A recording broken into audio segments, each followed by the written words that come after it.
The woman that they call Phillies Karen. Home run into the stand Friday sent fans scrambling, hot potato, like everybody's at a barbecue, and then suddenly, is that a cat? Whose cat is that? I don't know, just get it. So a dad scooped up the ball, took it back to his son. One home run ball changed everything. The woman they branded Phillies Karen became the villain nobody expected, and her story is about to blow your mind completely. Harrison Bader crushed it deep into the left field stands at Citizens Bank Park, sending fans scrambling like it was made of pure gold.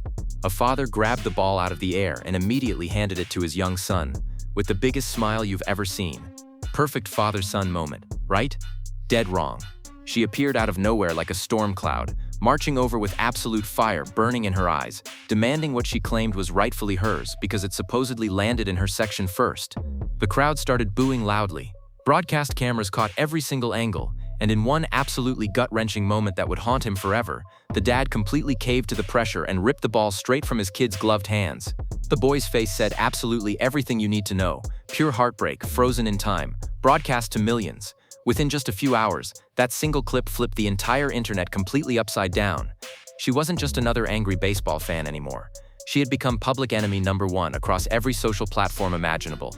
TikTok absolutely exploded with thousands of dramatic reenactments, set to the most villainous soundtracks creators could find. Twitter hashtags like Phillies Karen and Protect the Kids were trending worldwide faster than wildfire. Reddit investigation threads were multiplying faster than anyone could possibly count or keep track of. The digital mob had found their perfect target, and they were absolutely dying of thirst for her blood. Comments turned vicious within minutes. "That innocent kid's devastated face will haunt me forever." One viral post screamed with crying emojis.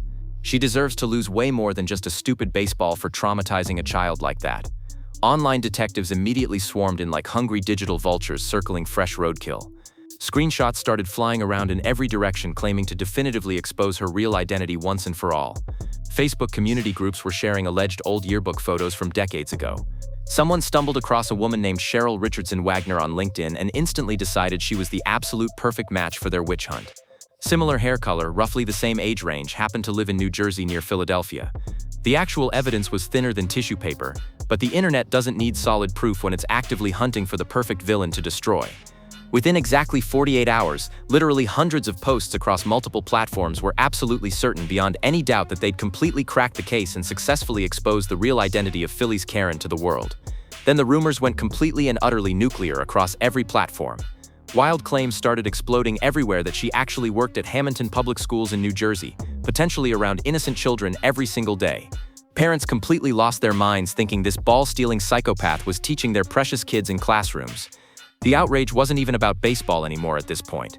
It had transformed into a full-scale moral crusade about trust, ethics, and protecting vulnerable children from dangerous adults. Fake screenshots of official termination letters started mysteriously appearing out of absolutely nowhere. Major influencers were making elaborate breaking news-style videos with dramatic green screen effects, boldly declaring she'd already been immediately fired from her teaching position for her disgusting public behavior. But that wasn't even close to the whole twisted story, and things were about to get infinitely darker and more disturbing. By day 3 of this nightmare, the absolute frenzy reached completely unprecedented levels of insanity. A change, org petition specifically demanding her immediate termination from the school district, managed to collect over 20,000 furious signatures in just 48 hours from outraged parents and concerned citizens. Local television news crews were literally camping outside school district administrative offices like it was some kind of major presidential scandal breaking. Angry parents were flooding school board emergency meetings with passionate demands for immediate answers and swift action. The mounting pressure became completely and utterly unbearable for district officials, forcing them to release a carefully crafted legal statement that only ended up pouring pure gasoline directly onto the already raging fire. The district's extremely cautious corporate speak about being aware of concerning social media reports regarding a community member was immediately interpreted as straight-up legal confession by the absolutely bloodthirsty mob. TikTok creators were frantically clipping portions of the official statement with dramatic captions boldly declaring they basically just admitted everything we suspected. Comment sections exploded with premature victory celebrations from every corner. "This is exactly how corrupt institutions always try to protect bad people from consequences," one massively viral creator shouted into their camera, ultimately pulling well over 1 million views and thousands of shares. The internet had already completely decided her definitive guilt, and absolutely no amount of careful legal wording could possibly change their collectively made-up minds at this point. And what happened next would absolutely shock everyone who was watching this entire saga unfold in real time. The Hamilton School District Administration finally decided to drop the complete nuclear option with an official statement that should have immediately ended the entire nightmarish situation. Cheryl Richardson Wagner has never been employed by this district. Not now, not ever, not under any circumstances whatsoever, not in any capacity. The entire foundation of the massive harassment campaign crumbled into dust with a single devastating sentence. But instead of immediately admitting their absolutely catastrophic mistake and backing down gracefully, the relentless mob doubled down even harder than before with renewed determination. Elaborate conspiracy theories started exploding across every single social platform imaginable like digital wildfire. Maybe she was secretly working as an undisclosed contractor. Maybe she was using a completely different legal name on all official employment documents. Maybe this was all part of an elaborate cover-up conspiracy orchestrated by corrupt school administrators. The actual truth didn't matter anymore because the internet had already written its final verdict in permanent digital ink, and they absolutely weren't about to let boring facts interfere with their perfectly crafted narrative of swift justice being served. Then came the most absolutely twisted and heartbreaking revelation that nobody in the mob saw coming. The real Cheryl Richardson Wagner, the completely innocent woman whose entire life had been systematically destroyed by pure mistaken identity, finally broke her terrified silence after enduring days of pure hell. She wasn't even a Philadelphia Phillies fan at all. She was actually a lifelong Boston Red Sox supporter who had never once stepped foot inside Citizens Bank Park in her entire life. For days, she'd been drowning in constant death threats, relentless harassment, and pure concentrated hatred for something she had absolutely zero connection to whatsoever. Her personal social media accounts were flooded with the most vicious attacks imaginable.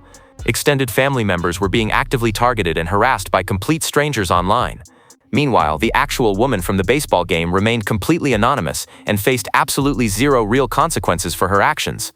The most chilling part of this entire saga isn't what happened to one innocent woman, it's how effortlessly it could happen to literally anyone watching this video right now. The internet doesn't investigate before it executes. It doesn't fact-check before it destroys entire lives. Facts are just inconvenient speed bumps on the superhighway to viral justice and mob satisfaction. One grainy video, one case of mistaken identity, and your entire existence can be dismantled by thousands of strangers who will never face any consequences for their digital terrorism. This nightmare exposes something absolutely terrifying about our current online culture that nobody wants to admit. We're more addicted to outrage than we are interested in actual truth. Viral punishment feels infinitely better than real justice ever could. The mob desperately wanted blood, carefully picked their perfect sacrifice, and absolutely refused to let boring old reality interfere with their intoxicating feeding frenzy of digital destruction and public humiliation. Even after the school district provided bulletproof evidence that completely demolished their entire conspiracy theory, the mob still wouldn't admit fault. Comment sections were still flooded with people claiming it was all an elaborate cover-up. TikTok videos continued spreading the fake firing story. Reddit threads kept insisting she must have worked there under a different name. The truth became completely irrelevant because admitting they were wrong would mean acknowledging they had just destroyed an innocent person's life for absolutely no reason whatsoever.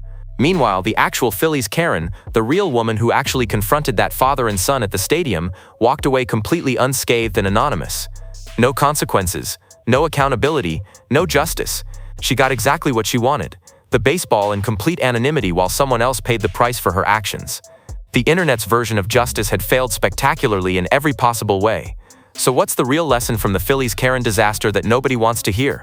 Maybe it's not about baseball etiquette or fan behavior at all. Maybe it's about how quickly we've completely abandoned basic human decency, due process, and critical thinking for the instant dopamine hit of participating in digital mob justice. Because in our desperate rush to be online vigilantes and social justice warriors, we've created something far more dangerous and destructive than any stadium Karen could ever dream of being. And that's the most terrifying realization of all.